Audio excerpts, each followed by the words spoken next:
This Equipment World video is brought to you by Chevron Delo 600 ADF Ultra Low Ash Diesel Engine Oil. It's time to kick some ash. Today we're going to talk about the exciting topic of parts procurement, because instead of sitting in your truck calling a bunch of places to try to find the part for your machine that's down, instead you can head over to Gearflow and you can do this digitally. So without further ado, we're going to talk with Luke Powers from Gearflow. What is Gearflow and how exactly does it work? How does it simplify that parts procuring process? So we've had conversations with hundreds of fleet teams. So think heavy civil contractors, right? They're running multiple brands, they're in multiple states. You know, it's hard for them to stay on top of their parts procurement on a per machine basis, as well as, you know, guys that just have a few machines too. It's just, there's a lot of pains associated with it that roll up into downtime. Equipment is the largest capital expense on the job, but it's really that downtime is the hidden cost, which really eats into our margin on the job sites, which is, you know, 5.5%-ish, as you know, Brian. But really what that breaks down to, the three biggest pains we've heard from fleet teams is, hey, number one, I would love easier access to the parts we need when we need them. And we'd love to be able to have an easier way to work with our dealers where we are and the places we work. Number two, we want better communication. Now, communication is in phone calls and texts and emails. It's kind of all over the place. It's hard for me to stay on top of what I'm requesting, from whom and when. And the third is visibility. So, you know, I don't have a good way as a fleet manager to catch cost anomalies in real time. The parts transaction should tell me so much about my fleet that I should know in real time and not 60 to 90 days later when I got to dig it out of QuickBooks or whatever. You know, how is that operator performing? Like, how is that machine performing in the field? How can we get out in front of repairs? Maybe when is it a good time for me to sell an asset? Am I spending too much on an asset that, again, I don't know about in real time? These are all things that we're so heads down because, you know, we're getting paid to do the job we do. Excavation or whatever, you know, equipment serves us, it serves the job, but the whole process of keeping that equipment running, certainly when it comes to parts, should be a lot easier, you know, in where we are today. Software is all around us. Software should serve us to be a better contractor, and it should serve our dealers to help them get us the parts we need when we need them. And that's what we're about at Gearflow. We focus on those three things: access, communication, and visibility. And yeah, having a lot of fun doing it. Okay, so just you tell me if we can improve upon my system, because my system is when I have my machine go down, I go out there, I throw the wrenches, pull the part off, then I have to go to my pickup truck and I have to call my local dealership and I have to get the part number. And that's where I use this trusted notebook that I got here so I can write down my part numbers and my prices. But then it's always good to be, you know, diligent. And so I'm going to call a couple other vendors so that I can also write down their prices. And then once I get my prices, I have to order the part and figure out where I got to go pick it up. And then I'm finally ready to repair my machine. But you're telling me that this is an easier way? If you can believe it. Yeah, so through Gearflow, you get on, you select that machine it's for, and let's say you blew a hydraulic hose, right? And you want to understand, where can I get a hydraulic hose locally right away, because my machine's down and my job might be stopped. So through the platform, you can send that to a local dealer. You can also send it to others in your area, maybe it's a local hydraulic shop or whomever, and that takes just a few seconds of submitting that parts request out. So you do those couple seconds, you get right back to work. Maybe you pull that hose out, maybe you're doing something else on the job, but the point is you're getting responses back in minutes, and so you can get back to work. You get responses back from whom you trust, and you can either, of course, go pick up the parts like you do today, or you could dispatch a driver actually through Gearflow to go pick them up. So think of like Uber for job sites, but you can dispatch a car, truck, SUV to go pick up that hose. Now, just out of curiosity, on the dispatching side, is that a pretty available service? Because, you know, rural, out in the sticks, are you going to have a hard time locating a driver typically, or have you found that the coverage is pretty decent on that? Yeah, we've partnered with a company that's all they do. The company's called Curry, and all they do is job site deliveries. And so it's in the lower 48 states. So for anybody else listening outside of that, but that's the coverage area, and yeah, it's out to the sticks all the time. And again, it's, car, truck, SUV, it's up to you which you want to send. Really depends on how big that part is. But it's the same thing. Like, you get the visibility. Where's my driver? That driver's going to have the PO number, so go pick it up at will call from that dealer. The dealer's going to see where the driver is. So it's all visible. And the whole point of that is it goes back to that access point. So access, communication, and visibility. Like, that is just such an easier way for certainly you to stay on the job and you not to drive an hour and a half round trip or 2 hours round trip, or a mechanic that you're paying fully loaded, easily over $100 an hour, right? That's costing more and more. Can you just get, when you want, on-demand pickups so that you can stay productive on the job. It's all about that. How do we get the parts we need when we need them from whom we trust so we can keep doing our work? For owner-operators, smaller guys like myself, not a big deal. I go on, I order all my own parts. There's not a bunch of moving pieces. Are you guys structured in a way that maybe for some larger companies that have a fleet manager, but you also have your field mechanic, or you may have someone else or a foreman or superintendent that may need to be kept in the loop? Are you guys geared in a way that you can have multiple people kind of in this process together, or at least staying abreast of the situation? But before we get into that, I want to take a second to tell you about the sponsor of this video, Chevron Lubricants.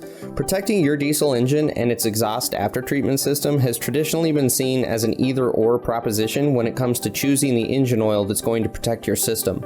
And that's exactly why Chevron spent more than a decade of R&D work developing a no-compromise formulation. Now, I don't have to tell you why a clogged DPF is bad news, but here's the real kick in the pants. 90% of that ash clogging up your DPF and then upping your fuel and maintenance costs, it comes from your engine oil. You might be thinking, why don't they make an engine oil with less ash in it then? You'll be happy to learn that Chevron agrees with you. They've developed a new ultra-low ash diesel engine oil that is specifically designed to combat DPF ash clogging.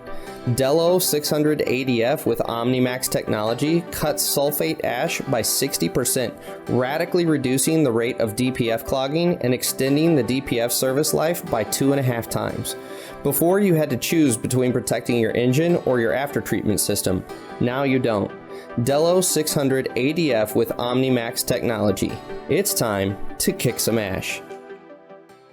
Are you guys geared in a way that you can have multiple people kind of in this process together, or at least staying abreast of the situation? Yeah, so for your situation, you're kind of wearing all the hats. And as the fleet grows, as your business grows, you're going to hire people to wear those hats. That's great. And so larger contractors who have fleet teams, they'll have maybe a couple people in the office, then they'll have field operations, right? And so they'll have maybe their own approval process. So how does that parts request originate from the operator to maybe the foreman, back to the office? There's different nuances of whom is ordering that part or requesting those parts, but that can all be done within the platform. You can set approval thresholds, and that internal communication can run through the platform, of course, as well as external communication to your dealers. But that internal approval process can just be a lot simpler and a lot more automated, so that, again, those operators and the field teams stay working. The guys in the office or the shop get what they need when they need it. And they're adding as many users as they'd like. Maybe accounting would like to see this. Maybe accounting would like to see what invoices are coming in from such and such vendors, and staying on top of all of our parts purchasing in one place. Certainly management wants to see that visibility. So yeah, Brian, you're exactly right. It's the bigger the organization, that's great, and it doesn't really matter what size. You can add as many users as you need, and try to simplify the workflows internally as well as, of course, externally, so everybody drives more productivity and more margin to the job. And just to verify, I don't have to only order through dealership, and I don't only have to order through third-party vendors. You guys have the ability to mesh those two so that I'm able to compare back and forth between the two? You got it. So yeah, in one workflow, it goes out to your dealer. In another workflow, it goes out to a network where you get options back that are high-quality aftermarket parts, genuine parts, as well as other dealers. But the whole point is, it takes you just a few seconds to send that request out with that machine number. By the way, the most important data point on that machine is that serial number. And so that's going to send out to make sure you get the right parts that fit that machine, right? So you're back to work and you'll get multiple options back. It's one place for you to then ask questions. They're asking questions of you. Maybe they need a picture of the engine if it's an engine part or whatever.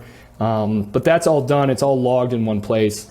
So you're not, poking around on Google for hours. Bouncing between 15 different websites or 15 different email chains, or that's all one spot. That's convenient.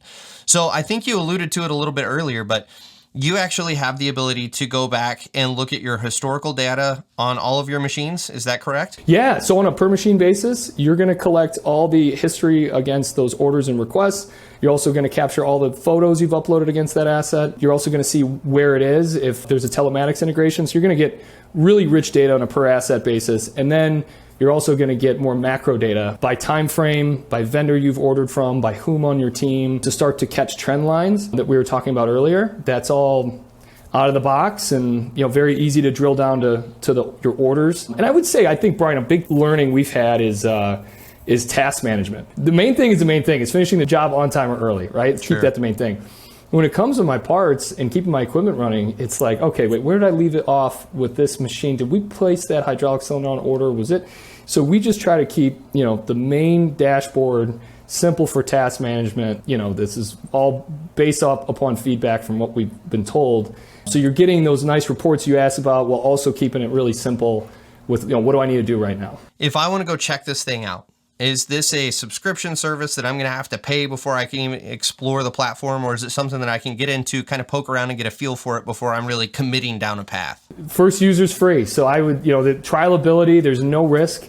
You go to gearflow.com, you sign up for an account, and start putting in some parts RFQs and just start trying it out. There's really no risk. And as you add more people on your team, it's $75 per person after that. So very manageable cost to the contractor. And yeah, I encourage, of course, you and anybody else to check it out and let me know what you think. Awesome. Well, Luke, thank you so much. This is interesting, and I love seeing technology start to move in some of these other areas. We think of the big ones in the industry like GPS and autonomous machines, but really there's a lot of other aspects of the industry that are being impacted a lot heavier by technology, and this is one of them. Downtime is such a huge thing, and the difference of 2 hours versus 45 minutes of downtime in a lot of jobs, that's a substantial change to your margin and your bottom line. So this is exciting stuff. And as you know, that what we need to build in the coming decades, so increase our output with the less skilled labor coming into the workforce, we need an orchestra of technology really around the job, and it's going to be different applications in robotics and hardware and software. We think we play an important role in what we do here for helping simplify parts procurement, but it's exciting time. Well, thanks again for being on, and thanks for all the information. Well, thanks again to Luke for coming on the show and talking a bit about what Gearflow is doing to help us in the field do our jobs better. And that's why technology like Gearflow is really helping bring the industry up in areas that we've traditionally struggled a little bit. So as always, I hope this helps you in your business. Thanks for watching, and we'll catch you guys on the next episode of The Dirt.